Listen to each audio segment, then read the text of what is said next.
Part 2 of sail repair. So we've got the genset running right now, helping make additional electricity to top off the batteries, and then also we need to make water. But so the issue is where the sail goes up the mast. There's a track, and there's a slug that goes on the left of the sail that slides up and down the track. And what happens is, as that sail gets flogged around, the plastic lugs will break. I mean, this is common. So what we have to do is bring all the sails down, turn it in the wind, keep it dead on the wind, and while the guys pull the sail down and inspect it and replace the slugs. I'll show you the slugs here in a second.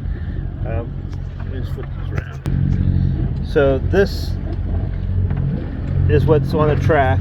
It actually should be this wide, and you can see where the ring is off, but the track is broken here.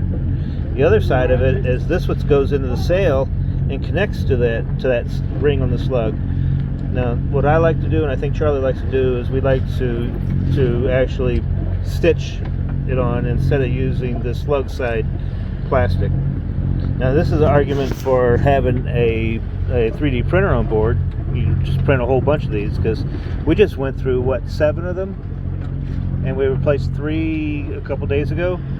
So, I mean, this happens. And then while they were up there doing all that, my job was to keep us dead on the wind. And when the wind comes in, it comes in 2 different things. You got a apparent wind, which the boat sees. And that's like you see the flags flapping in one direction, or there's a wind vane up top that shows the apparent wind. Then there's also the true direction of the wind. And I need to get them both up to dead on the nose, so that while they're working on the sail, it doesn't flog so much, and it also keeps us a little bit better in the waves. Now, these waves, you can't tell, but they're 1 meter to 1.5 meter, with an occasional roller that's probably 2 meters. So we're dealing with all that, trying to keep everything straight. And meanwhile, they're up there working on this this boat, and if you could see, like I was watching Sloan, his entire height of his body was going up and down on the horizon.